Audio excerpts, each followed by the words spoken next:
any objection means that they're just unsure. Figure that part out first. Figure out where that unsureness is first. It's never about money. I should say it's really, really, rarely about money. So figure out where the true hesitation lies and go from there. Well, hi there. I am Andrew Watkins, and if you're listening to this while juggling 3 patient calls, checking in a couple patients, taking a payment, selling skincare, and trying to catch your doctor in between procedures, you might be working in an aesthetic practice. And I'm Blake Lucas, and this is Practiceland. This is not your doctor's podcast. Welcome back to Practiceland, where we help you learn and earn. Today we're doing something a little different. So Eva and I have went back through the whole vault and pulled the best moments our guests have ever given us on the one thing every single person in a practice deals with, the objection, the hesitation, the famous, let me think about it. Whether you're at the front desk, a coordinator, or the provider in the room, it doesn't matter where you sit. This one's for you. And it's a masterclass stitched together from the people who do it best. And that clip you just heard, that's Jenna Hennig giving away the whole game. It's almost never about the money. And we're going to prove it. I'm excited about this one, Eva. Let's go. The biggest thing is anything that comes as a surprise to a patient, whether it's meeting you as the PCC for the first time, whether it's the price point being a new number that they weren't expecting. So I think that the biggest mistake that I see PCCs making is just treating that as the first time that they're meeting the person or kind of building the relationship. So more you can do on the front end before they even come in the office, the more you're setting that patient up for success. And it's not really even just about the surprises to the patient. So we definitely don't want surprises to the patient, but as a patient care coordinator, you also don't want surprises that you're learning about the first day during the consultation. That's why I always tell the gals that I coach, the very best patient care coordinators are the ones that ask the best questions. If we're not asking the best questions to learn everything we need to know, not just about the patient goals, but about how long they've been thinking about it, why is now a good time for them to explore their option, who's your caretaker, are they supportive, what's your strategy for payment, do you need information about financing, what's your ideal time frame? If we don't ask all of these questions before the patient even walks in the door, then we're going in blind and really unable to help the practice by scheduling the patient and also help the patient move forward to the next step as quickly as possible. I recently had an experience just where I called an office. Mm-hmm. And the provider I wanted to see was still in training. And they basically just said, no, we can't bring you in until 2 months from now, even though she was right there in the office. And so they basically just let me hang up and walk away. And so I went somewhere else, even though she was my provider somewhere else. Are you serious? I am serious. What? It's like, this is such good material. Did you record that call and send it back to the people that you were trying to Wouldn't that have been fun? I should just start recording all my calls to doctor's offices. Yes, all of them, every single one, and say, did you understand that your people that answer your phone are doing awful things? Eventually I'll get my chance. Okay, good. To do that. But when someone does ask you a question that you can't answer, what do you say and what do you do with that? I mean, if it's something that's very specific medically, it's like, oh, we have patients that have all different types of ailments or whatever, blah, blah, blah, blah, blah, come through. I don't know specifically the answer to this question, but I'll definitely get an answer and I'll give you a call back in a couple hours. Like, this goes back to this whole thing, which is you don't ever just answer questions. You have to ask the right questions first so that we can guide and lead patients to the right decisions for them to help them reach their goals. But they don't know what they don't know. And people come in over-informed from social media of bullshit that isn't actually applicable to them and going to help them reach their goals. So you've cleared the surprises, but there's still that very first phone call. The one where they open with, just tell me how much a tummy tuck costs. So here, Janelle Robinson, she's been running that call for years, and she does not take that bait. We really try to avoid leading with that price, even if they come across very, adamant about just getting that. And if the patients understand why you're asking questions, then it helps because really you have to start the conversation asking them things. You can't just give them pricing on a tummy tuck without understanding if that's even what they need, really. And it might even be that they're asking for liposuction fees and really they need a tummy tuck. And so it's important to start by saying, really, in order for us to provide pricing for you and to get really close to what's probably what you're going to need, I have to ask you a few questions, and this will make it more accurate if I'm able to ask these questions for you. And so do you have a few minutes? Because the pricing is so customized to the individual that I don't want to give you such a broad range that you don't get the information you want. Typically, patients don't know what else to ask, and so they will always lead with price. And so what we need to do in our role is, again, just like Janelle said in this clip, is we don't want to just avoid the question. We don't just want to say, well, I'm not going to give you the price, or start talking about something different.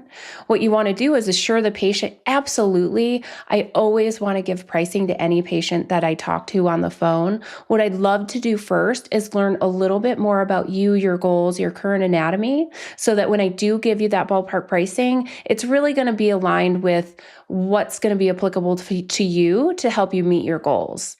And I like to prevent the question up front by including the information on your website and not just, a lot of people, I think it's gotten better, but used to just flat out say, no, it's impossible, but it's not impossible. There's always a range, and you can publish the ranges, and it's really expected at this point. Yeah. It drives so much inbound conversion when you do include the price. Just so that patients kind of have some awareness. Yeah. Yeah. What if you're just the person answering the phone and transferring to the coordinator who has the longer conversation, and you get punched in the face with how much does it cost? This goes back to my she did what story. I don't know if you remember this back from January of 2005. But yeah, this goes back to at the front desk, we definitely don't give pricing for surgical, and just say, absolutely, I'd love to have you talk to one of our patient care coordinators. She's going to be able to talk to you all about your goals, and then she'll go over the procedure, the recovery, the price ranges, anything that you need to know. She's going to be your advocate there. Again, the thing that tanks conversions 100% is not opening up the door to a broader conversation, because people don't say no to price. They say no to perceived value. And you shouldn't feel bad if someone calls and is unpleasant when you don't give them the price right away, because they probably aren't the right kind of patient. Exactly. 100%. Also, when people call, don't say, what's your BMI? Right after. Yeah, how much is the tummy tuck? I don't know. What's your BMI? What the fuck? It happens. Not a good first look. That's not how we open the door to a broader conversation of what are your goals? How long have you been thinking about this? Why is it now good a time to explore? You don't just kick it off with, so what's your BMI? Yep, not great. Nope. I agree, Eva. You're a genius. Okay, we've got numbers mastered. Let's move on to the next one. Okay. So you've earned the right to talk numbers. Turns out how you say the number matters just as much as the number itself. Jenna calls this anchoring, and once you hear it, you won't present a price the same way again. I like to use a technique called anchoring. So when you present your pricing, you're first building the value, saying, okay, so our mommy makeover includes XYZ, XYZ, XYZ, blah, blah, blah, blah. And the total investment for that procedure with all those inclusions is going to be $1 million. Or whatever 1 million divided by 12 is per month for 12 months. And that's anchoring basically. So you give them a initial larger number and they're like, holy crap. And it's, if it is a big sticker shock for them, which it won't be for everybody, but if it is, they're like, okay, wow, big number. And then you follow it with that smaller investment number. So whether you're choosing a 12-month interest-free financing plan, or if you know what your rates are for 24 or 36 with fixed rates, you can offer them based on what they told you their monthly budget allowance was. You offer that lower anchor number to to them so that way it makes more sense. Like, oh, well, yeah, I mean, 36,000 sounds like a lot, but I could do, $500 a month. Tell me more about that. Our whole goal as PCCs is to overcome hurdles and obstacles that patients have to moving forward. And if the financial aspect is a hurdle or an obstacle, we need to put it into a light and into a frame that's going to make sense for them.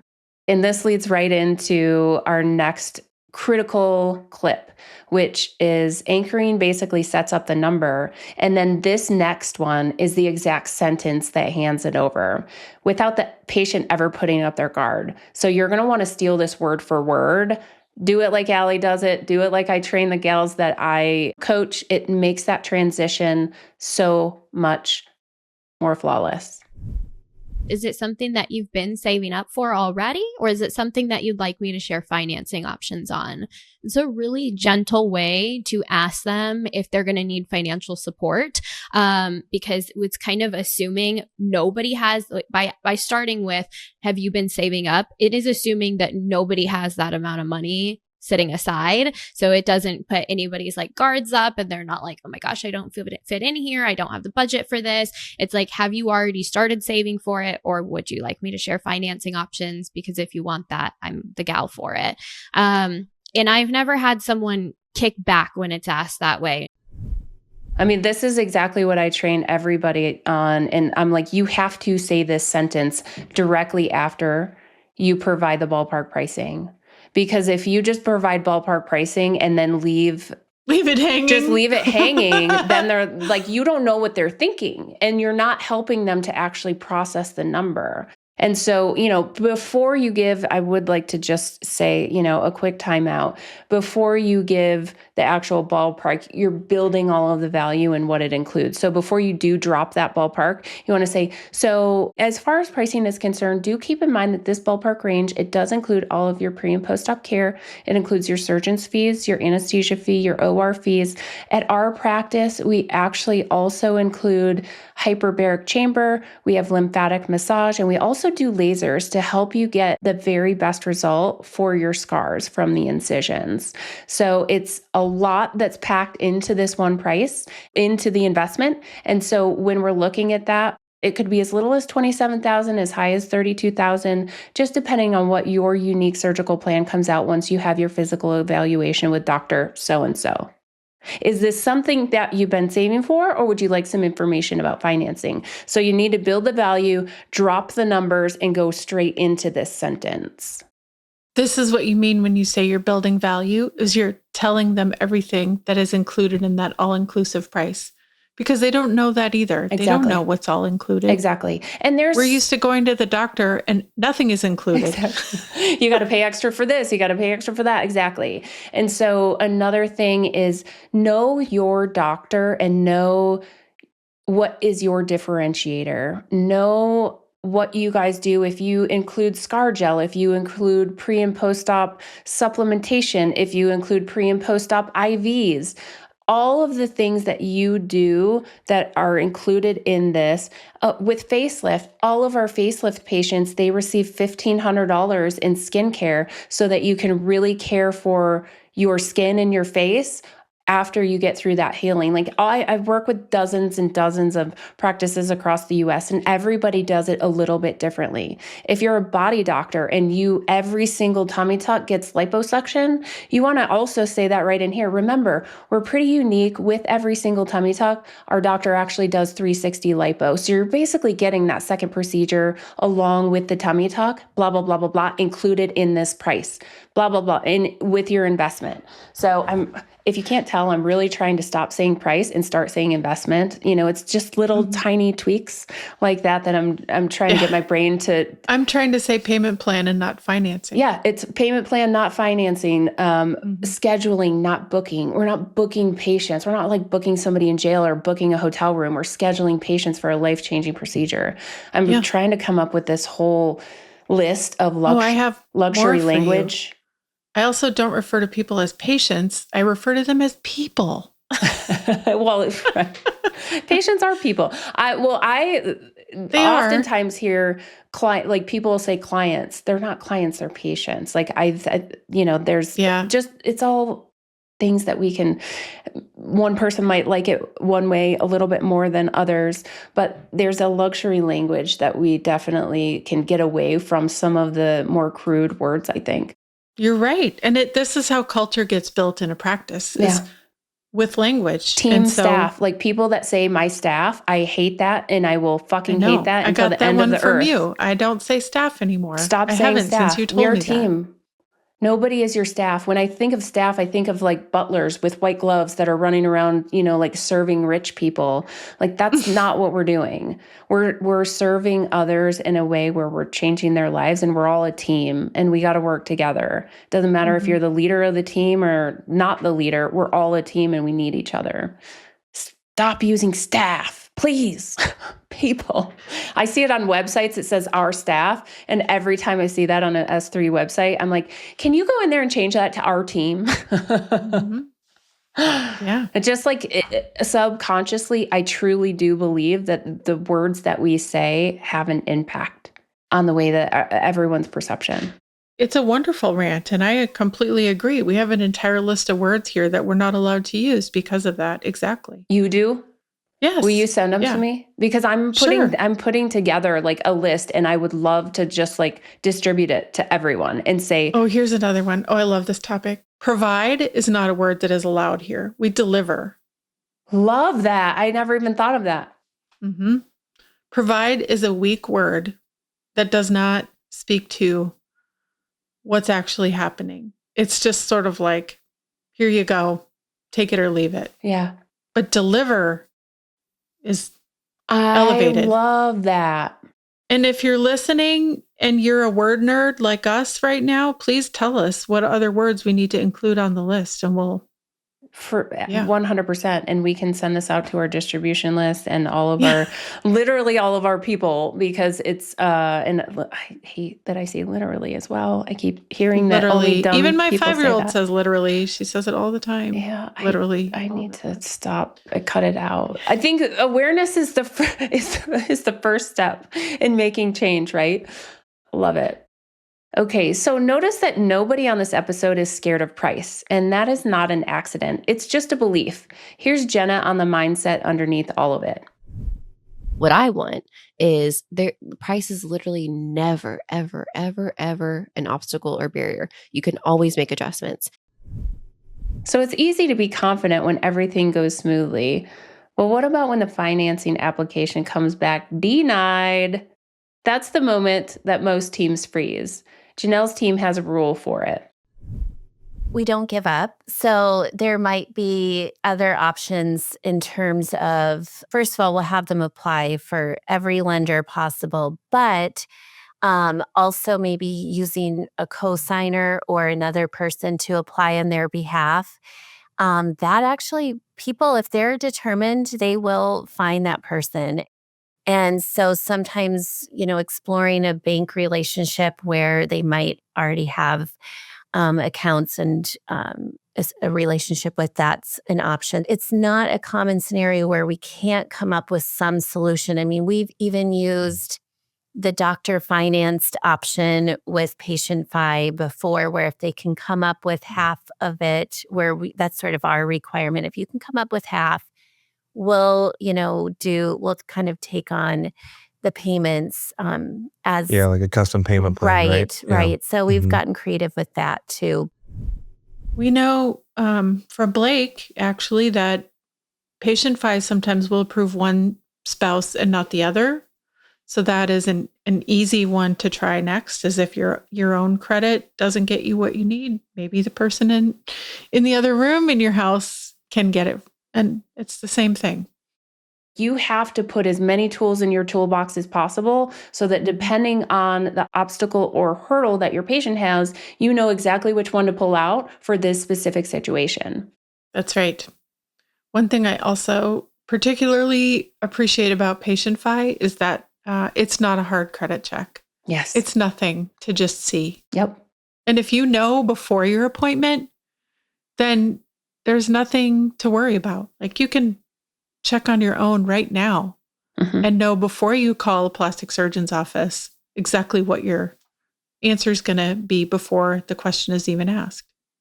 Exactly. And all information is good information. And don't be scared. I never thought about that before right now when I just said it. And I can imagine, like, if I was going in for a consult, I am the kind of person that would want to know before I go to the consult or pick up the phone exactly how much I'm qualified for. Yeah.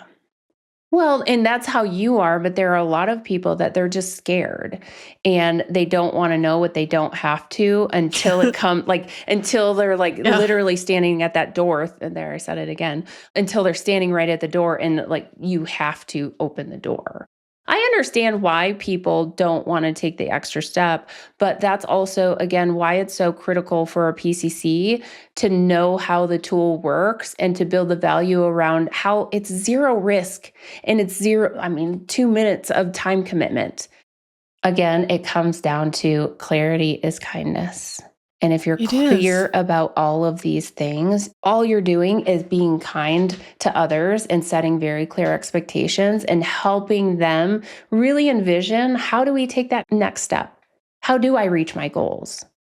How do I pay for this? How do I figure out time off work? Again, no matter what it is, it's up to the PCC to be very clear about the reality of the situation and then come in with the tools from the toolbox of how I can help you with anything that might be an issue for you. On the subject of putting tools in the toolbox, related to the comment that I just made about knowing ahead of time, I do like to know. And I recently started putting the apply link right on the procedure page, right in within the price range sentence. And overnight, people started checking to see what they were qualified for before they even called the office. And so this conversation has made me really kind of bring that whole thing full circle and understand why people are doing that. It's because there are a lot of people like me who want to know before they call. Yep. Okay, so what about that person who says maybe?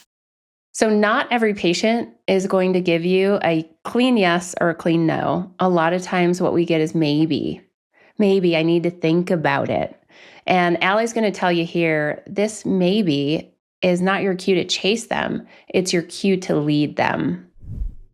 You have to be directive on this call. So at that point, I'll just be like, all right, well, yeah, it seems like you've still got a little bit of research to do. So take the time, marinate on everything we talked about. And when you're feeling like you want to come in and meet Dr. Smith, give me a shout and we'll get you on. I called a surgeon about my chin maybe 10 years ago. And the coordinator was so lovely. And she talked to me for 35 minutes. And then she got to the, do you have the money and do you have the time? And I didn't have the answers. And she said, why don't you call me back when you're ready? And I went,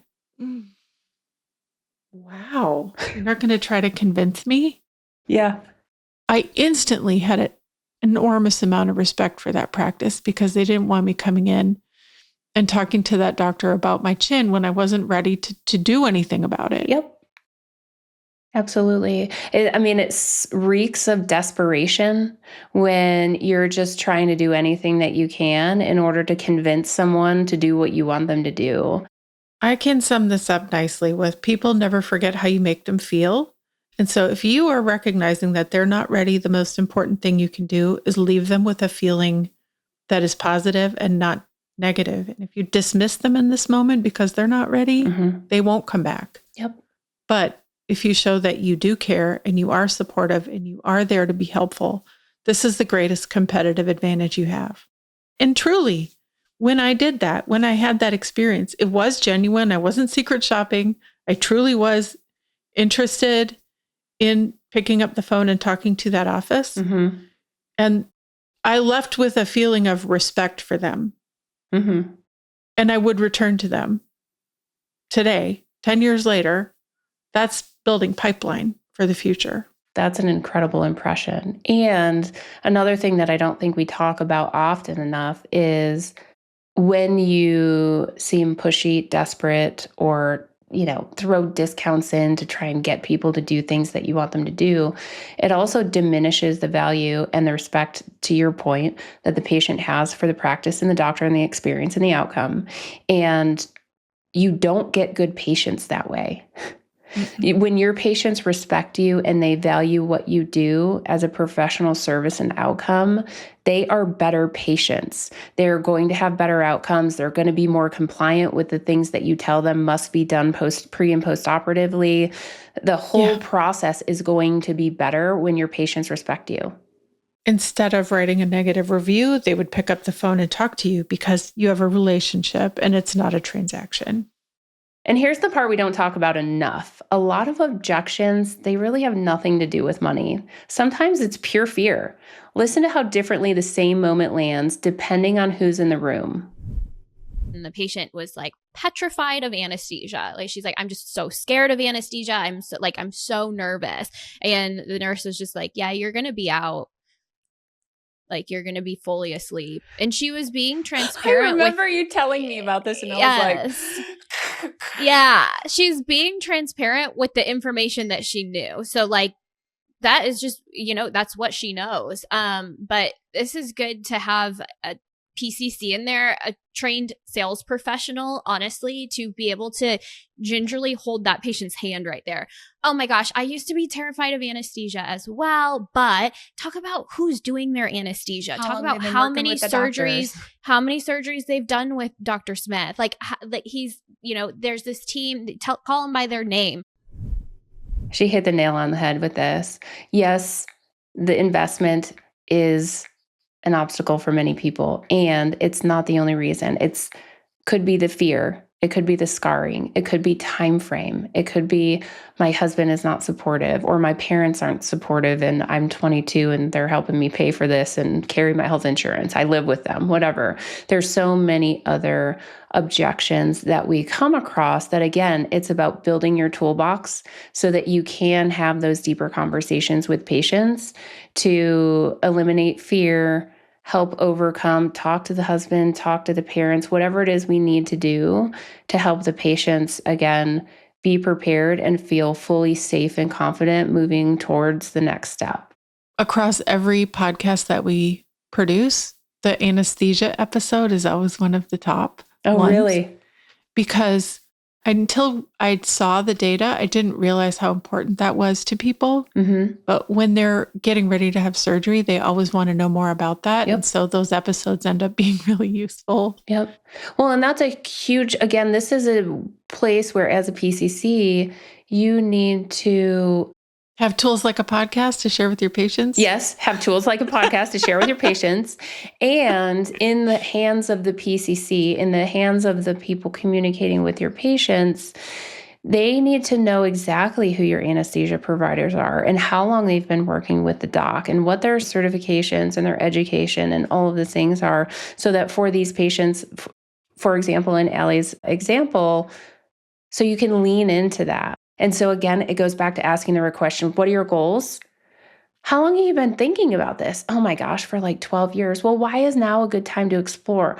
Well, because I've always just been really afraid of anesthesia, but I'm so sick of looking at this thing on my body that I want changed that I'm willing to risk it. And that's where the PCC triggers and says, that objection there is going to be fear. For sure, that's one of the things that I need to lean into. So when you're in the part of the call where you're talking about the procedure and you're talking about day of and what to expect, yeah, the really great thing about Dr. So-and-so is, I know you said that you were kind of scared about the procedure itself and the anesthesia.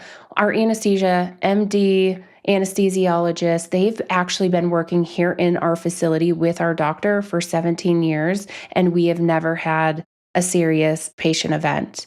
So it's not a random person that's coming in. You're not going to a surgery center where it's a new anesthesia provider every day. These people work hand in hand for almost 2 full decades.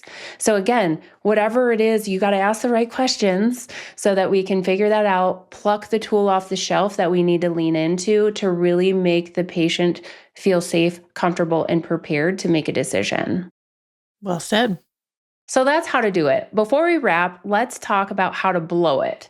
Because one little phrase can hand a patient an objection they didn't even have yet. So file this one under, she did what? We had a doctor join us and brought in a couple of his team members, a patient coordinator, and their pricing was a bit lower than ours. And I think that was how they converted, was leading with price and kind of, competing on price. And so when this patient coordinator would deliver quotes, she was uncomfortable because it was more expensive. And so she'd put it in front of the patient and she's like, I know it's a lot, right? And she was, so uncomfortable with it and then acknowledged it. And we're like, no, don't say that. Don't say that. And I'll take this one step further. The apology should come if we have done something wrong. But in most cases, we have not done anything wrong. So if someone says, can I have a price? What's the price of this? I'm sorry, I don't have that at the front desk. You're going to have to talk to a patient care coordinator. Or they'll say things like, unfortunately, I can't give you that information. You're going to have to talk to a patient care coordinator. We're putting unfortunately on the no-no list. Exactly. So what my whole thing is mindset shift of we don't talk about unfortunately and apologizing and I can't and all of these things. You switch that to what I can do. Yeah, in order to get you that pricing, I'd love to have you talk to a patient care coordinator. They're going to be able to ask you all about your goals. Then they'll give you all the information about the procedure, the pricing, the recovery, and they'll walk you through next steps when you're ready. Can you hold just a second? Let me see if so-and-so is available. I remember this one so well because I think a lot of times people who work in practices on these teams are seeing amounts of money that they've never seen. Mm-hmm. Like it doesn't even register that someone could come in and spend $50,000 on something. Mm-hmm. But we're all at different stages in our lives and have different contexts and different upbringings. Mm-hmm. And so you have to get your head around these large amounts of money and that there are people who can do that. Mm-hmm. Absolutely. We're guiding and serving patients without the judgment and the baggage that we're carrying through our own finances. And that was for me personally, straight up, I did not grow up in a household that had a savings account. I did not grow up with money. I did not money was a thing. It was like, you're going to buy something, you're going to get a loan, very middle class, blue collar. There just wasn't the money for things like this. So when I was researching all of this as a patient, which is how I got into this industry, I'm like, shit, how am I ever going to be able to afford these skin removal after massive weight loss surgeries, right? It was mind blowing to me. And then obviously somehow I figured it out, and it took me almost 20 years, but there we were. But I think the thing that we can teach our teams is don't sell out of your own pocketbook. Don't put judgment on others just based on your life experience and any perspective that you come in for yourself personally. You have to check that at the door before you walk in and do your job. I didn't figure out until maybe 20 years into doing this kind of work, this story from my own childhood that made plastic surgery interesting and valuable in my mind. And it was because my brother had a friend in the neighborhood, mm-hmm. and this was just like you. Nobody in my neighborhood was rich. These were all very, very middle class, even very blue collar. The rich people in the town I grew up in were the teachers. Quite literally. Wow. Quite literally. That's true in some places, especially in small towns. One traffic light. Yeah. In the town I grew up in, and I love where I'm from. I think I am so thankful to have the perspective and to have the upbringing that I had. But we're not talking about people that had extra money for anything like this. No. And so my brother's friend had ears that were horizontal to his head, perpendicular to his head. And he was only known for those ears. And so as he got older and older, it of course got worse. This is the 80s. Kids were mean. Yeah. They still are, but in my mind, they were really mean in the 80s. Oh, we were assholes back then. What are you talking about? Yeah. That's not an opinion. That's a fact, Eva. It is a fact. Yeah. And so at some point, around middle school, he had his ears fixed by a plastic surgeon. Mm-hmm. And I still know him. Mm-hmm. And I remembered this story years after it happened. And I realized that was a really positive event around plastic surgery that happened in my childhood, and it changed his life. Like he went from being known for his ears to being himself. That's incredible. Yes. And no matter if it's ears, any of the things that it doesn't matter. Yeah, what we do in this industry, and having lived through a pretty significant transformation myself, that's what I always fall back on is, why are we doing what we're doing? And sometimes it's strictly out of vanity, which is totally awesome as well. And sometimes it's so people can just live a normal life like a normal human would be able to because of some, what's the word? Visual appearance. Yeah, just something different, right? Something aesthetic. Yeah. And if we come at all of that through the mindset of service, of this is truly someone that wants to change something, how do I figure out what the driving motivators are? How do I figure out what the potential obstacles are? It's all about asking the right questions so that we can pluck our tools out and then provide them the pathway and guide them through the process so they can take action. And we do that through authenticity. We do it through genuine relationships as well, so that they feel safe and that they do trust us, because those emotions are where patients are going to make decisions. They feel safe and they trust that they're going to have a good experience and get a good outcome. If there's one thing to carry out of this whole episode, it's this. Jenna, take us home. Don't be afraid to push back a little bit when it comes to questioning, whether that's a price objection or anything else. And don't be afraid to talk about money. Don't be afraid to push back. Don't be afraid to talk about money. And don't be afraid to ask the right questions. That's the whole episode in one breath. If this one helped, send it to the person at your front desk who needs it, or send it to your patient care coordinator. I have nothing to say. Bye. Adios, Eva. Deuces. Send me your no-no words. I'll be here waiting. Got a wild customer service story or a sticky patient situation?